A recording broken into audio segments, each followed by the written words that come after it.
Welcome to all the learners. Now we are going to do vocabulary today. In the last couple of classes, I have been telling you from a story of Sri Ramakrishna called The Chameleon. We have learned grammar. And I said that I would also do pronunciation and vocabulary based on the same story. So many of you want to learn how vocabulary can be improved, how it can be increased. So before starting on the story, I will tell you some ways in which you can improve your vocabulary. Please remember that whenever you want to learn vocabulary for practicing in your communication, it is different from when you want to learn vocabulary for appearing for an examination where the vocabulary is very tough and they ask you questions based on this vocabulary.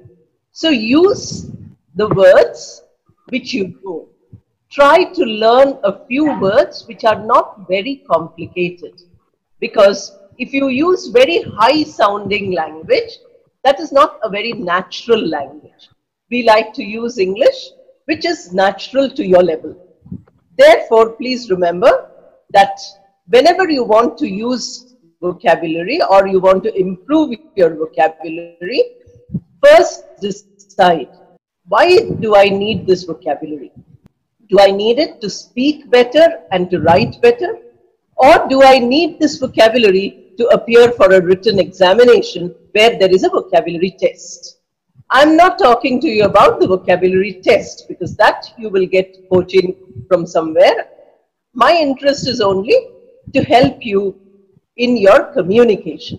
If you want to be helped in your communication, please remember that you have to learn vocabulary slowly and with practice. The most important point here, which I'm stressing every day, is practice. Most of us want a lot of material. We collect many things. You might see hundreds of videos, you might collect hundreds of books or Xerox material, but you never practice any of that. You just make a collection. This is called hoarding. Now, vocabulary, hoarding. That means we collect something which we don't use at all. So don't be like that. Instead, what you do is learn slowly and learn up to the level which you require. Suppose you do not know any English, your English is very poor, then start like this. First, learn the names of everything around you. Nouns are very important in English. Everything has a name. So learn those names. Where I'm sitting is my house. This is a room. What I'm using is internet. These are all, we are using Zoom.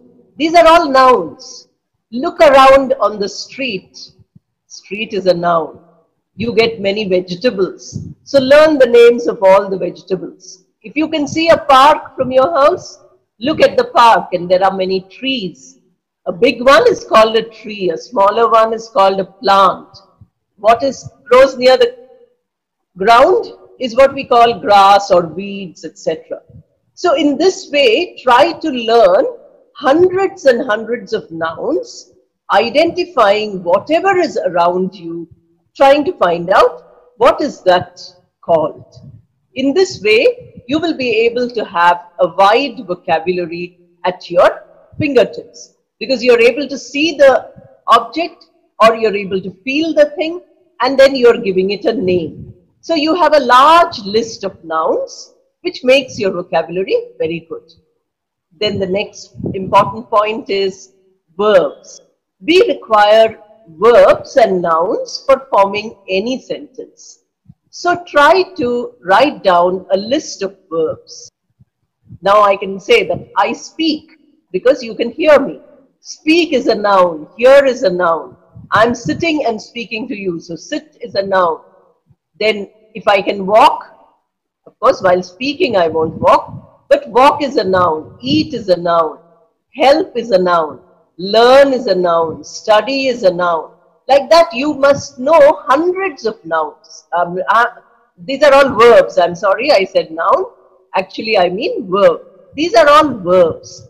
So you have hundreds of actions for which you have verbs. Try to make a list of all these verbs.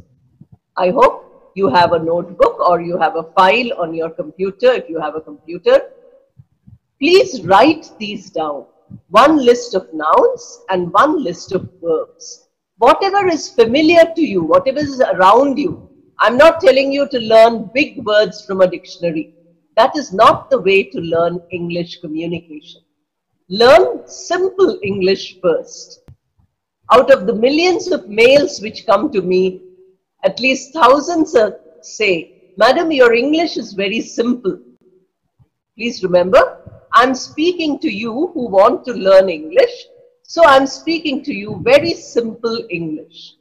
Suppose I speak to teachers of English, whose English is excellent, then I will use a very high vocabulary.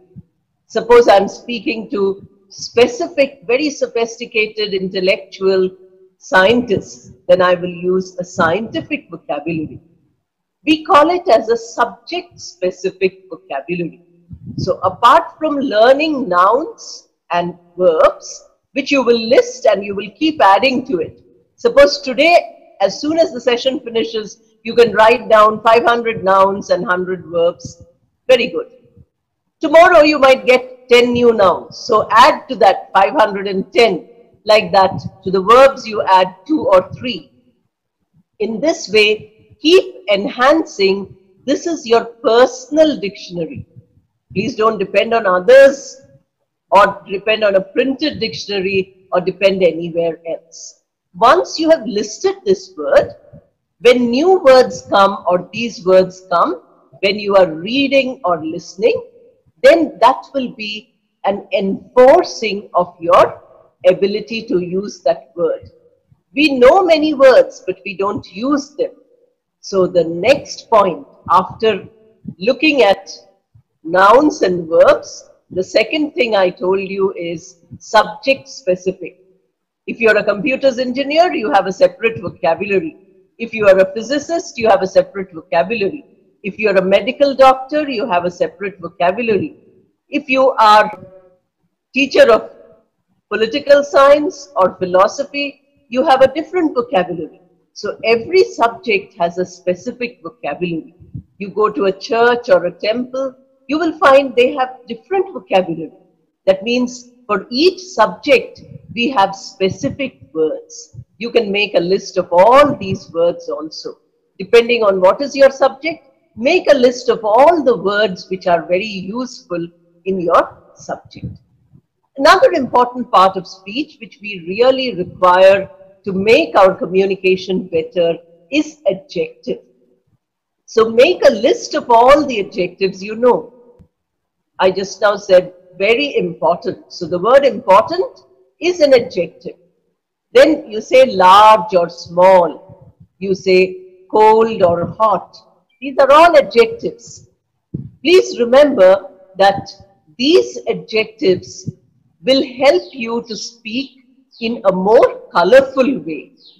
Unlike noun and verb, which are absolutely essential in a sentence, adjectives are not absolutely essential. But if you learn in your vocabulary many adjectives, you will find that your language is becoming very descriptive. Your language is becoming very clear, and you're able to say many more things than if you were using only nouns and verbs. Factual information is given by nouns and verbs. Extra addition, we call it as ornamentation or embellishment. I'm using two big words, ornamentation, to decorate. You know the word ornament.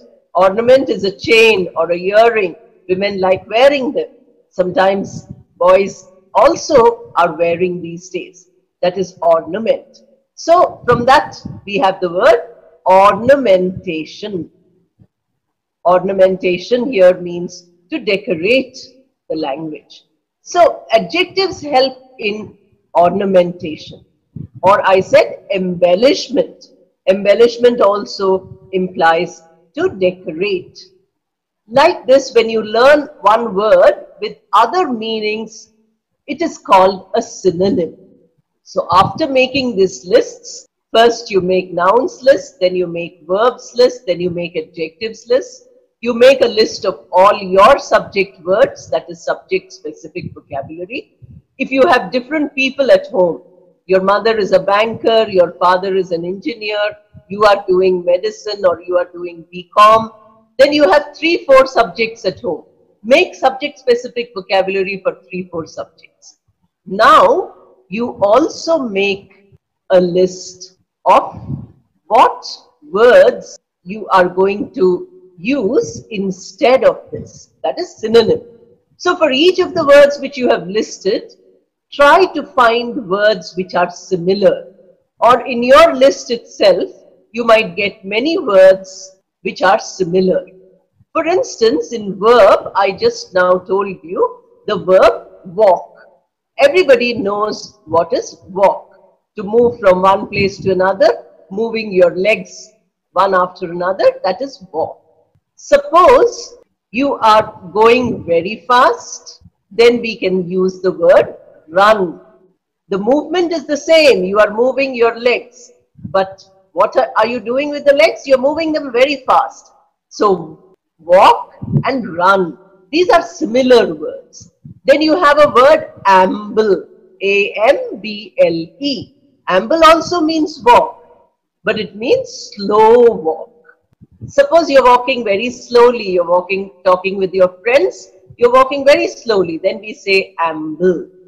Like that, for walk, you might find 5 synonyms. Make a list of that. This is the way in which your vocabulary improves. You use the word walk at all places, but from now you will start using, depending on what kind of a walk you see, then you improve, you increase. Similarly, a verb like eat. Eat, everybody knows. We eat every day. But if you use the word gobble, gobble means to eat quickly. You keep putting the food into your mouth and then it becomes gobble. Like that, you might find many words. So try to learn synonyms. Suppose you go to your computer screen, those of you who have a computer, you will find that if any word you want to replace, you click your right button and it tells you synonym.